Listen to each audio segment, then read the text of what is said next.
Alright YouTube, coming back at you with another knife video. Today we have a guest blade in from my buddy Steven letting me take a look at this. So thanks again, buddy, for letting me check out the Kizer Gunhammer. The Gunhammer is a cool model. I've always liked the Gunhammer by Daryl Ralph.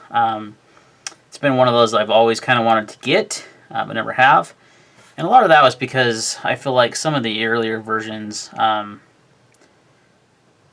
had some issues. I know some people that I know that have had them that have had some issues. So, but you can get one as a custom and spend a lot more money, or you can, the production ones were assisted blades, and typically HTM. I don't remember who exactly made them. I don't know if HTM made them specifically or not, but yeah, they had some problems, and I've always liked the model. So when I heard that Kizer was doing it, I got pretty excited because I've always liked the model, yet, I knew Kizer would have good fit and finish and wouldn't have maybe some of the issues that you might run into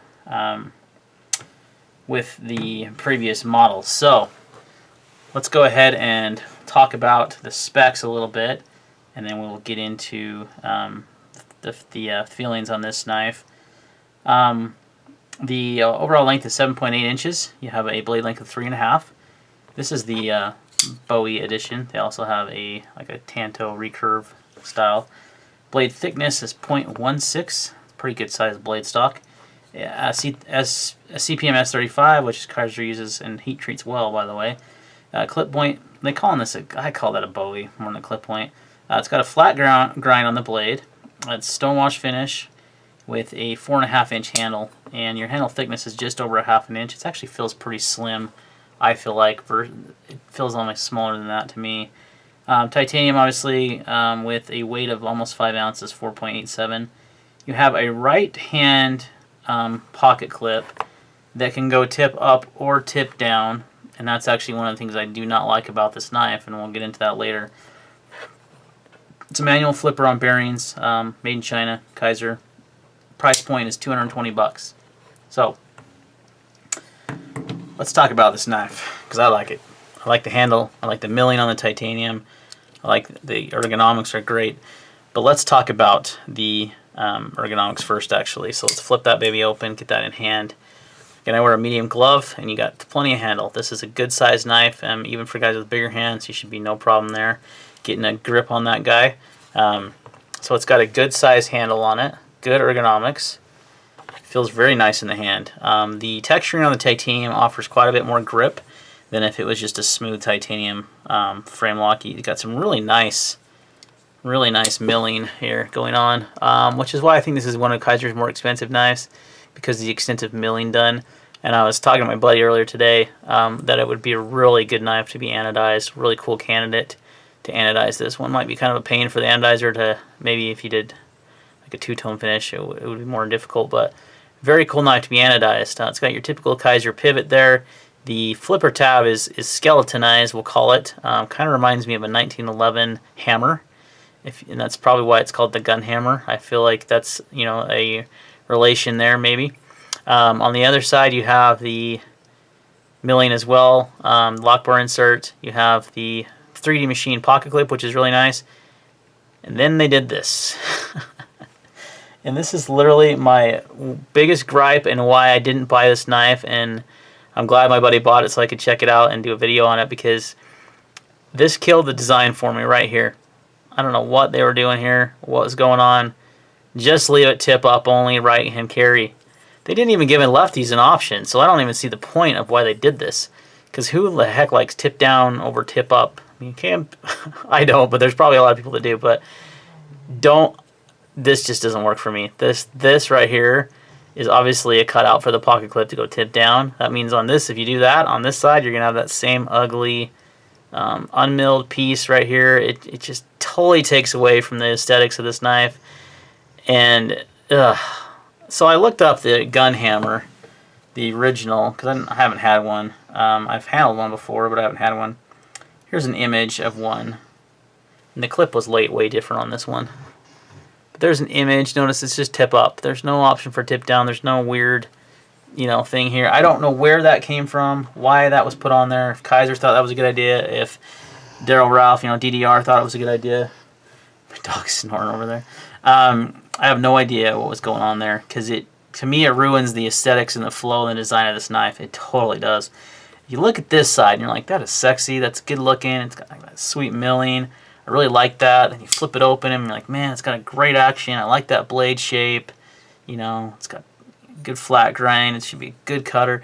And then you turn it over and you're like, what was that? So anyway, got a little off topic there a little bit. Well, I mean, that's more what this knife is, what this feels about, but other than that, this is fantastic. It's got a great flipping action, it's very smooth.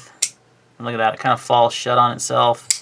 It's very smooth. I mean, I think it's the smoothest Kizer that I've ever felt. It's one of the smoothest flippers. Let's do the GSD. Yeah, you can see it falls shut a lot faster than that. The only knife that I have that's probably faster is the Shirogorov Neon Ultralight, because it's just a Shirogorov, and they have amazing actions. This is really good, though. This is a fantastic action. So, great action, everything about it, ergonomics great. The design on this side is great. On this side, it's like, what the freak? I don't know why they did that. I wish they would re-release this knife and just mill this out and just have a tip up, right hand carry only. Again, they made no version for the lefties anyway. Why? Just why? Don't know. Don't know why they did it. My buddy said it didn't bug him enough. He was okay with it. Maybe I'm more picky than he is. I don't know, but that killed it for me. So let's go ahead and do a size comparison now. We'll use that Liama GSD that we had out. I'll have a video on this. It may already be published by the time this comes out. I've filmed it, but I haven't published it yet. There's the Hinder MP1. Oops. Hinder MP1. So about the same size as the MP1 and the GSD, so kind of a medium-sized knife. Let's do the Hinder XM18 3.5. You can see is a little bigger. And then the Ferrum Forge Scepter, also in Forgeist blade from the same guy that has the Kizer. Much smaller blade, but had it here for comparison. And we'll use that Shirogorov Neon Ultralight, so a little bit bigger than that. But overall, a pretty good size. I like the size of it. So I like everything about this knife, but that. For me, that kills it. I don't know about you guys, what you guys think about it. Let me know in the description if that would be a deal breaker for you. It just looks ugly to me. It looks out of place and shape, and they would have just kept milling it and just left it alone and only did it right here. It makes sense to have it under the pocket clip. I get that. But, yeah, anyway. A standoff construction on this one, so it's a really cool knife. I really like it. I love the handle shape. I love the ergonomics. I love the milling. The texturing on the titanium feels awesome in hand. I love the blade. The price point's right. Kizer, if you're listening, if you watch this video, probably don't, but if you are, change that. Go back to the drawing board. You guys are good about this stuff. You've done it before on other designs where you've kind of brought it back out. I don't know if this was Daryl Ralph's idea or the Ralph Arnold. You know, if that was DDR's doing, I don't know. It's just, it doesn't work for me, man. It doesn't. It's too bad. It ruined, for me, now again, you guys might say, oh, that's dumb. I can overcome that, and that's great if you can. It's a fantastic knife, and don't let it stop you from buying this because it's made of great materials. It's got a great ergonomics. It's got a nice blade shape. It's got some cool milling on the titanium. Maybe you can anodize it and hide that a little bit. I don't know, but it's too bad because for me, it's a no-go. So I want to thank my buddy Steven again for letting me take a look at this knife and doing a video on it. Gee, it just feels good in the hand. I like it. It's fun to flip. The thumb studs actually are functional as well, by the way. They're also work as the blade stop. You can middle finger it even, flick it. So it's got the steel aqua insert, no stick on that. I think the pivot may have come a little loose. It's kind of feels like its centering's moved. Centering was perfect when I got it from him, so I've been flipping it quite a bit. But overall, great.